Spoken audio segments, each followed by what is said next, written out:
Hi friends, welcome to my channel. Bhagyalakshmi ಮುಂದಿನ ಸಂಚಿಕೆಯಲ್ಲಿ ಏನಾಗ್ತಾ ಇದೆ ಅಂತ ಹೇಳಿ ತಿಳಿದುಕೊಳ್ಳೋಣ ಬನ್ನಿ. ಈ ಕಡೆ ಭಾಗ್ಯಲಕ್ಷ್ಮಿ ಸೀರಿಯಲ್ಲಿ ಐ ಡ್ರಾಮಾ ಶುರುವಾಗಿದೆ.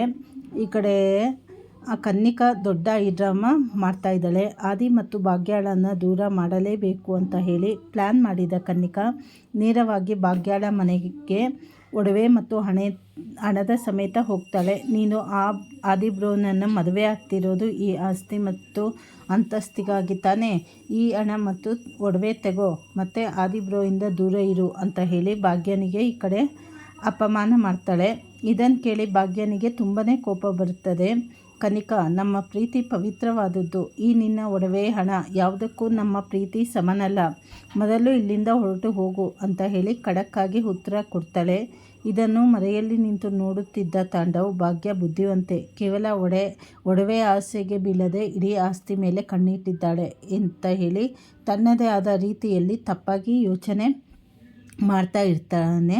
ಈ ಕಡೆ ಮನೆಗೆ ಬಂದ ಕನ್ನಿಕಾ ಎಲ್ಲರ ಮುಂದೆ ಭಾಗ್ಯಾಳ ಬಗ್ಗೆ ಇಲ್ಲ ಸಲ್ಲದ ಆರೋಪ ಮಾಡ್ತಾಳೆ.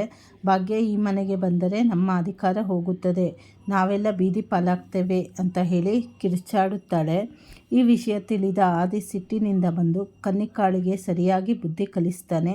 ನಿನಗೆ ಆಸ್ತಿ ತಾನೇ ಬೇಕು, ತಗೋ, ಈ ಪತ್ರಕ್ಕೆ ಸೈನ್ ಮಾಡುತ್ತಿದ್ದೇನೆ, ಎಲ್ಲವನ್ನು ನೀನೇ ಇಟ್ಟುಕೋ, ನನಗೆ ಭಾಗ್ಯ ಮತ್ತು ಅವಳ ಪ್ರೀತಿ ಮಾತ್ರ ಸಾಕು ಅಂತ ಹೇಳಿ ಆಸ್ತಿ ಪತ್ರವನ್ನು ಕನ್ನಿಕಾ ಮುಖದ ಮೇಲೆ ಎಸೆದು ಅಲ್ಲಿಂದ ಹೋಗ್ತಾನೆ. ಈ ಕಡೆ ಪೂಜಾ ಮತ್ತು ಮೀನಾಕ್ಷಿ ಕೂಡ ಕನ್ನಿಕಾ ಮಾಡಿದ ತಪ್ಪಿಗೆ ಅವಳನ್ನು ತರಾಟೆಗೆ ತೆಗೆದುಕೊಳ್ಳುತ್ತಾರೆ.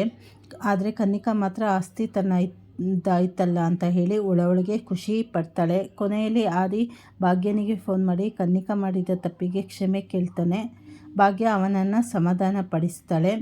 ಇವರಿಬ್ಬರ ಪ್ರೀತಿಯನ್ನು ಕಂಡ ತಾಂಡವ್ ಮಾತ್ರ ಇವರು ಮದುವೆ ಆಗ್ತಾರೆ ಅಂದುಕೊಂಡಿದ್ದಾರೆ, ಆದರೆ ಅದು ಸಾಧ್ಯವಿಲ್ಲ ಅಂತ ಹೇಳಿ ಕುತಂತ್ರವಾಗಿ ನಗುತ್ತಾ ಇರ್ತಾನೆ. ಇದು ನೀವು ಮುಂದಿನ ಸಂಚಿಕೆಯಲ್ಲಿ ನೋಡ್ಬೋದು. ಮುಂದೆ ಇನ್ನೇನು ಆಗತ್ತೆ ಅಂತ ಹೇಳಿ ಮುಂದೆ ನಿಮಗೆ ಗೊತ್ತಾಗತ್ತೆ. ಈ ಕಡೆ ಕನ್ನಿಕಾ ಏನೇ ಮಾಡಿದ್ರೂ ಭಾಗ್ಯ ಮಾತ್ರ ಅವಳ ಆಸೆ ಆಕಾಂಕ್ಷೆಗಳಿಗೆ ಒತ್ತು ಕೊಡಲ್ಲ. ಈ ಕಡೆ ಕನ್ನಿಕಾ ಅಂತೂ ತುಂಬ ಖುಷಿಯಾಗಿದ್ದಾಳೆ ಆಸ್ತಿ ಸಿಕ್ಕಿದೆ ಅಂತ ಹೇಳಿ. ಆದರೆ ಇದನ್ನೆಲ್ಲ ನೋಡಿ ಕಾಮತ್ ಅವರು ಸುಮ್ಮನೆ ಇರ್ತಾರ? ಇಲ್ಲ ಕನ್ನಿಕನಿಗೆ ಸರಿಯಾಗಿ ಬುದ್ಧಿ ಕಲಿಸ್ತಾರ?